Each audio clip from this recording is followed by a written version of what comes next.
Okay. Hi everyone. It's been a week, I think. As I said before, I'm not really keeping track of like how long since I posted a video. I'm not gonna have a schedule. I mean, I don't have a reason to like rush into this. I just kind of want to go with the flow. So, I have a couple topics that I want to talk about, which is why I'm recording, I guess, because I just want to rant and that's what I'm gonna do. My first point, which I want to talk about, is idolizing someone. I think a lot of the time it's become sort of normal to idolize someone. Sometimes it's okay to idolize someone if you keep it to yourself, but also idolizing can be extremely dangerous. For those who don't really know what I mean, as an example, maybe you like someone and maybe um, you think that they're this amazing person and it's okay to think someone is amazing and nice and all that, but there's a difference between idolizing someone and thinking they're a good person and, generally think they're just good.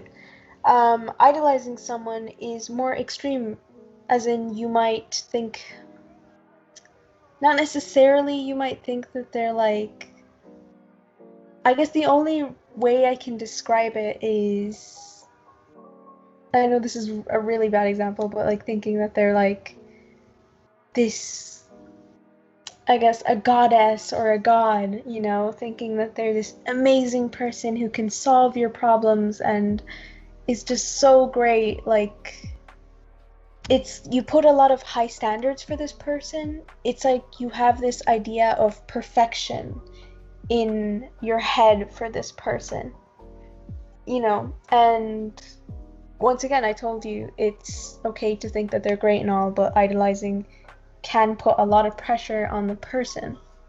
A lot of people associate idolizing with romantic relationships, where you idolize someone and that might put a lot of pressure. From my own experience, I'm not saying I'm great, I'm not bragging or anything, but I do find a lot of people idolize, and I'm just using myself as an example because that's all I can think of.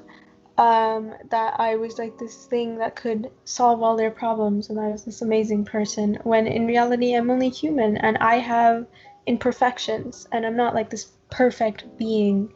Um, a lot of people associate it romantically, not necessarily. You can still be idolized, and it could be a friendship, it could be even a professional relationship. Um, for example, a teacher might think that, let's say you have a brother or a sister who went to school, and if you're still going to school or something like that, and they were really good and they were really intelligent and they did great in all of their classes and they had a big reputation as well for being an amazing student and being just a good person. When you go into school, the teachers might compare you to them, to your sibling, and you know that's a form of idolizing. As in, let's say if your sister, brother, whatever, your sibling could like made a mistake, these people would be extremely disappointed. There was this thing that like I was talking about to a couple of friends, where if a bad person does something good, they will be rewarded highly and everyone will be like, "Oh my god, that's amazing." But if a already good person does something, you know, good, nobody will appreciate it as much.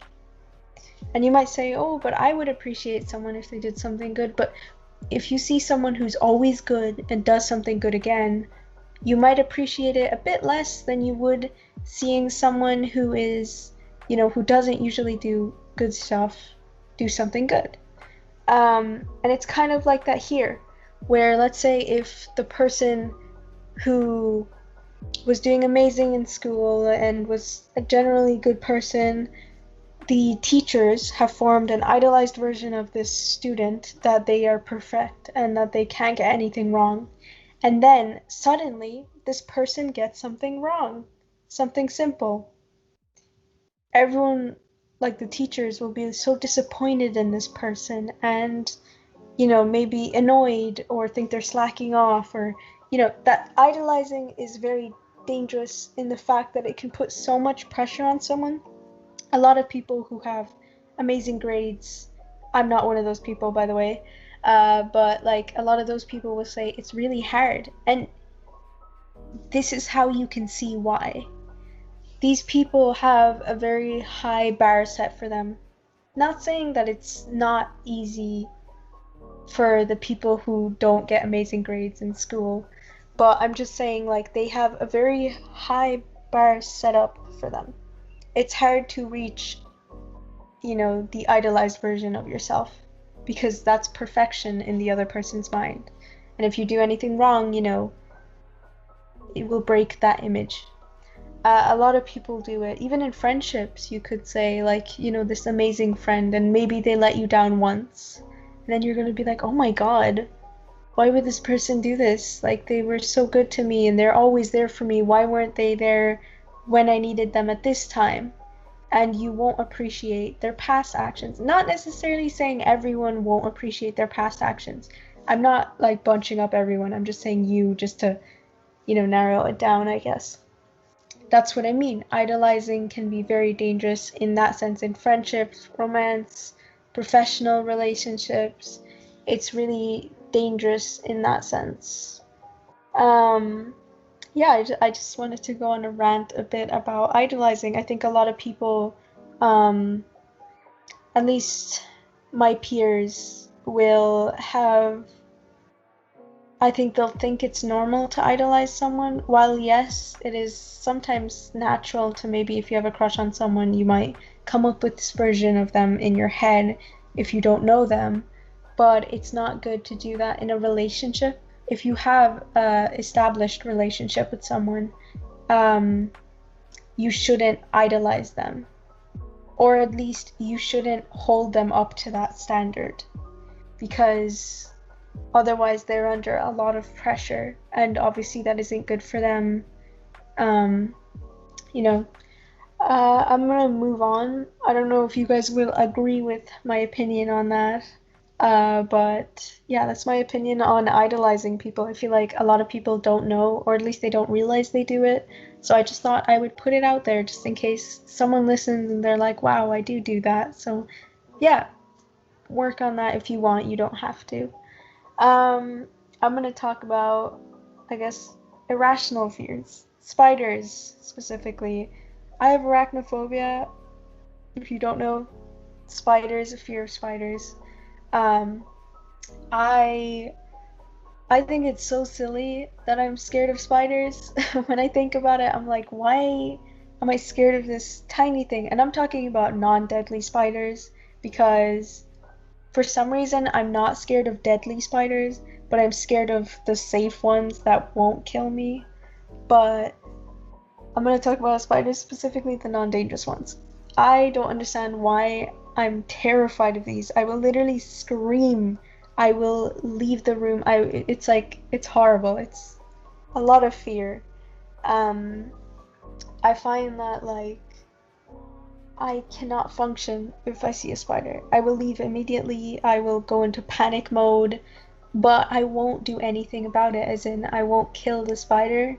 That is something that has weirded me out so much about having arachnophobia. It's so weird that I get scared of killing spiders.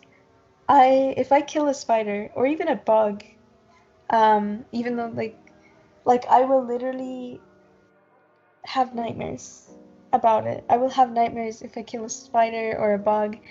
I'll have nightmares about that thing getting revenge in my dreams. It sounds silly, but like, I don't know why. I hate killing things. I feel really guilty, which is why I have nightmares every time I do. But I just can't with spiders. I always have to ask someone else to come kill the spider. And even when they kill it, and even if I watch them kill it, like I will sleep somewhere else and I will stay outside of wherever I saw the spider. Let's say I saw it in my room. I will sleep on the couch and wait a couple days until I'm sure it's gone and I gain confidence again, and then I come back in my room. That's, I guess, I don't know if like arachnophobia is that intense for everyone. Maybe some people have it worse, but I guess that's how I deal with arachnophobia. Um, yeah, that's my opinion on that. I'm gonna talk about confessing feelings. Sorry, I'm talking about a lot of relationship stuff, I guess. It's just kind of what I'm thinking about right now. So, should you confess to someone or should you not? Is the question. It's something I have asked myself, and I'm sure many people have asked themselves. It is a huge debate whether you should ask someone or should you not. In my personal opinion, I do think forming a connection with someone first and maybe becoming friends with them first can help you in the long run. It will make it less awkward if they say no, and also could be more likely, depending on them, that they'll like you back, you know? But at the same time, I do find a lot of people, at least I personally think, as well for myself, we don't always get the opportunity to form a friendship with them. You know, it's really hard to come up to a crush and talk to them sometimes, depending on the person. Some people are more confident. Um, and it's something, there's pros and cons to confessing to someone. It's like, on one hand, if you don't confess, you're going to be wondering, but what if I did confess? You know, they could have said yes. A missed opportunity, you know, or a bullet dodged. It depends. And then on the other hand, it could be rejection and or possible, you know, finding love or a relationship at least. And that's something I have a huge debate over with a lot of people. I have a friend who she confesses to her crushes all the time, no matter what. And I don't know how she has the courage. She's so brave. I don't know how she does that.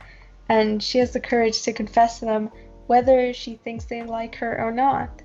And she has gotten, you know, rejected. Obviously, it's inevitable to get rejected eventually. And it's debatable. Like, I am one of those people who won't act unless I'm like, I heard from someone that they actually liked me. You know, like I'm pretty sure that they like me. I don't usually confess to someone unless I'm sure about it, because obviously no one likes rejection and I would rather avoid it. But also, I think back and I think about the people I wished I had confessed to, and I'm like, but what if? That could have been great, you know. I could have had so many opportunities of, you know, dating someone, and that could have been great for me. But, you know, it's something that you always have to consider when you're confessing to someone. Um, it is quite difficult, even for people you know. It's still quite difficult to confess to maybe a friend or something. Um, Also, I want to point out, sorry if my audio glitches. I think in my past recording, the audio glitched out a bit where like it goes silent and then it continues. If that happens, please excuse the audio because like I don't have like a professional recording software. Um, but yeah. I also want to talk about ghosts. Very different from relationships, but you know, I want to talk about ghosts. I personally believe in ghosts. I don't know, many people don't believe in ghosts. And that's completely up to you. I'm not going to force my opinion on you. I'm just going to talk about my personal opinion on it. I'm not trying to influence someone's opinion. I'm not trying to change your mind or something. I'm just talking about random stuff. Anyway, so I have had a ton of experiences with ghosts or like paranormal stuff. I had way too many. way too many than I'm comfortable with. I think I've always believed in ghosts ever since I was a child. Like, I have just had this connection, curiosity, and just attraction to the paranormal. It's something that like I always go back to. I like go away from it and then I come back. It's kind of phases of that. And it's something I'm really interested in. I would love to get like professional equipment to actually go ghost hunting, even if it's just like not proper ghost hunting, like just me occasionally using the equipment. Um, it's stuff I've always wanted to do is just experience that. Because I've already had like a ton of experiences without using like professional ghost equipment. So I'm curious how it would turn out if I had the actual equipment. For example, I've had quite a bit of experiences. Let me think of some examples at the top of my head. I've had experiences where and it's up to you to believe my stories. Once again, you don't have to believe. I could be making this up for all you guys know. That's up to you to believe. But I've had experiences of something grabbing my arm. I was hanging out with one of my friends, and I felt something grabbing my arm. And I ignored it because I was like, oh, it's just my imagination. And then the like grasp on my arm got tighter and tighter until it genuinely started hurting. And yeah, I moved and got up because, obviously it was pretty painful and, I don't want that pain. Um, then there was one time where I was hanging out with a friend again and the lights turned off while we were both just sitting on the couch. Um, and the lights were like across the room, but like the lights turned off all of a sudden. And then like we heard something coming towards us, and even things fell. What like the closer the thing got, like it got to the table, and then things from the table started falling. You know what I mean? So that was one of them. I can't really think of that many because like it has been a really long time. I've kind of been staying away from paranormal stuff because I've had a lot more crazier experiences, and I distance myself because sometimes when I get too much into ghost stuff, too much crazy paranormal stuff happens to me, and it's quite frightening to have a lot of ghosts trying to communicate with you. I've had a lot of not really sleep paralysis. For me, sleep paralysis is different. When I get it, it's I can move and I can talk to it. I think I was talking to someone else who was having paranormal experiences, and they were like, I think we can move because we're used to it. We're used to communicating with ghosts and moving around while they're there, and we're used to it, so maybe that's why we can move. Um, yeah, I've had plenty of experiences which I can't think of right now, but paranormal experiences where it's kind of hard for me to not believe in ghosts or at least paranormal stuff. Um, yeah, I think that's kind of something I wanted to talk about because a lot of people have disagreements over it, and a lot of people have different opinions on it. Some are skeptical, some openly believe, and it's a pretty interesting topic, honestly, I find. Anyways, I'm gonna stop talking about that because I don't want to talk about ghost stuff too much. Once again, I like to distance myself from it, so nothing bad happens to me again. So now I'm gonna move on to how my school is dealing with the thing going on in the world, the global thing that I will not name. I think we all know about. My school is actually dealing with that very badly, I'd say. I mean, they would be taking it like not, they wouldn't be doing that bad if like if my school was small, like their precautions would make sense. But because my school is a huge school. It has a huge amount of students in it, like it's insane. So obviously, there's a lot of us and we're always squished together. There's too many of us. And my school is taking precautions, but I think none of them make sense. Obviously, we're wearing masks, which I don't mind that. That makes sense.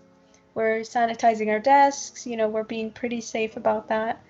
Um, but there is this seating arrangement where during class, there's alphabetical order you gotta sit in. And the reason they put you in alphabetical order and why it's so strict is so that, like, if someone does get COVID, people around them, will be, they'll know who was around that person so that, so they can isolate themselves. So I'd say it's pretty interesting how, like, to me that doesn't make sense. As in, it makes sense at first when you hear it, but when you realize how many people are in the school, it's like that doesn't make sense in the fact that, for example, like when people are in the hallways, we're all squished together, constantly bumping into each other. There is no way that you are not going to have physical contact with multiple people on your way to the next class. Which that's why I don't think it makes sense. And also during break times, you are also interacting with people that maybe, you aren't in alphabetical order with. And that could also be troublesome because then you wouldn't know. That's the problem. That's why I see the hole in that solution to, staying safe and all that. I'd say my school is, I guess, trying to deal with it, but I just don't think that they're doing well enough.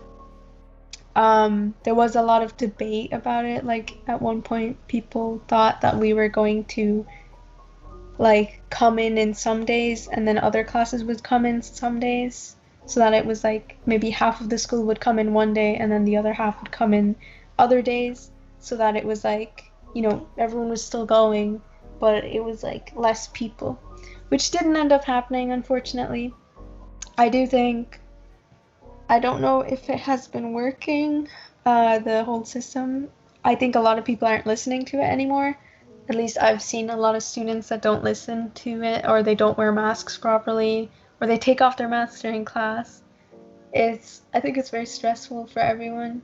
Some people don't care, some people are very stressed out over it, which is understandable, especially if you have like older relatives or older family members who could get affected by it. Well, anyways, I think I'm gonna wrap it up because that topic, at least to me, like the whole pandemic thing, isn't that interesting to talk about. I think everyone's just heard everything about it and they just kind of want to forget about it. Sorry if I reminded you of that and you were trying to forget about it. Thank you for making it this far. If you have, I really appreciate it. Thank you for listening in the local void, and I hope that you come back again if you want to. Goodbye.